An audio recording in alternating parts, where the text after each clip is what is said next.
part of the rapid changes that are going on in the Earth are linked to the blockages of many of the energy channels on the planet. The Earth, as a living being, has meridians just like man. And you are all aware of the abuse that has been inflicted upon the Earth, including the blockages of many of the waterways, including the pollution of many of the waterways, including the blockages of some of the air that's coming into the planet and being produced. And I do not need to list all of the different levels of energy blockages that have been created through the effects of man and are the byproducts of man. But I want you to understand that there is a way of counteracting these blockages that have been created. And the way to counteract this is based on a very ancient technique that is found in all of the religious practices and all of the practices of the native peoples. And that practice is called the creation of cities of light, the creation of sacred spaces. And we call now on all of you to participate in the creation of more sacred places on the planet. We call many of these sacred places the planetary cities of light. With the creation of sacred places, this ensures that there will not be further degradations in these areas, and that these areas will become receivers of more intense fifth-dimensional light. By receiving more fifth-dimensional light, you are helping to create a protective energy field around these areas, which we call planetary cities of light. And through the work of this group of 40, there have already been created numerous cities of light around the Earth. And there will continue to be more spiritual work done and more creation of sacred spaces. The planetary cities of light also are areas which are able to receive fifth-dimensional energy and are able to receive energies from higher extrasolar sources. Finally, mankind is realizing that the energies that are affecting the Earth also are coming from extrasolar energy sources. Extrasolar refers to the areas outside of the solar system. Now, I know that it seems difficult to comprehend how energies can come from many light years away to the Earth. But remember that it is only recently that man has begun to understand that he is on a journey around the galaxy, and that journey could take millions of years.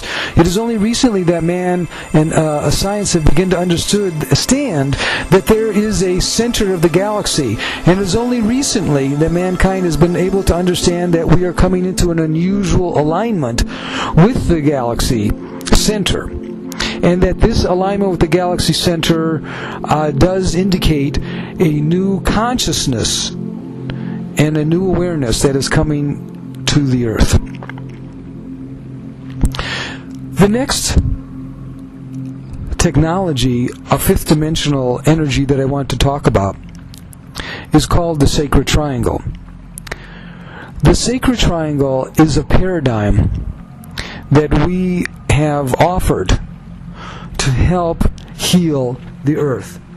The paradigm is based on the understanding of three spiritual forces that must come together on this planet. in order to activate the healing light necessary for bringing the biosphere into balance and to bringing mankind's consciousness to the next level.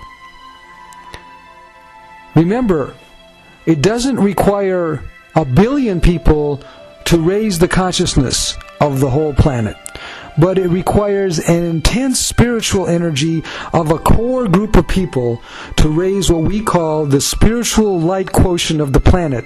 The spiritual light quotient is a concept that is similar to the intelligent light quotient, only we are talking now about the measurement and the ability to receive and use new spiritual concepts that are based on the fifth dimension.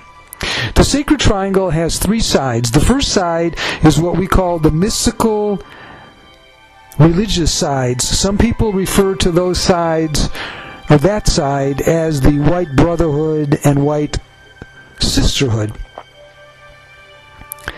This white brotherhood and white sisterhood does not refer to a color based on race, but it refers to the color white, which is the white of purity, and it is the white of healing throughout the galaxy. It is known in many places as the white light. So all of the major religions have a spiritual aspect, a mystical aspect. And when you look at all of those aspects, if you study them, whether it be Hinduism, Muslim, Judaism, Christianity, and even Native Americans, you find that they all come to a center and all come to a certain level of high spirituality. And they do not negate their individual religions, but they show that all points lead to the unity of the Creator and to the interaction of the Creator light with our third dimension. So we call on that side to activate even stronger, so everybody realizes that all of the religions and spiritual practices do have a common ground.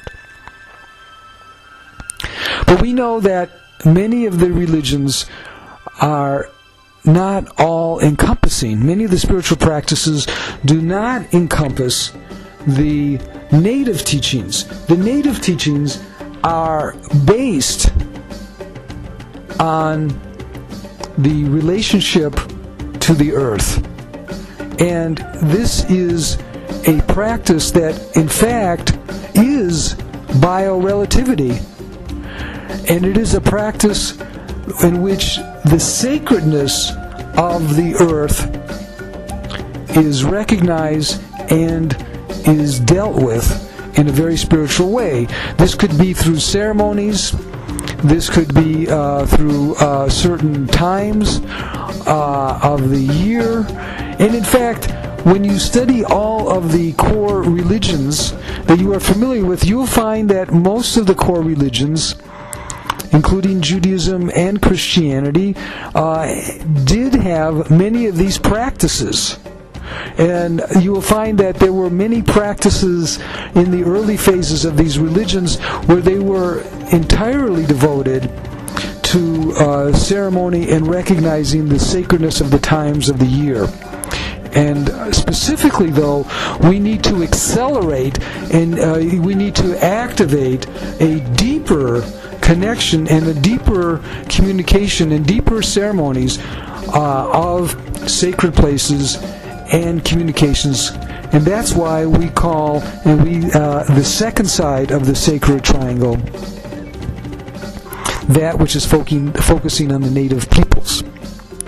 This includes the Native Americans, and it also includes the native peoples throughout the entire planet.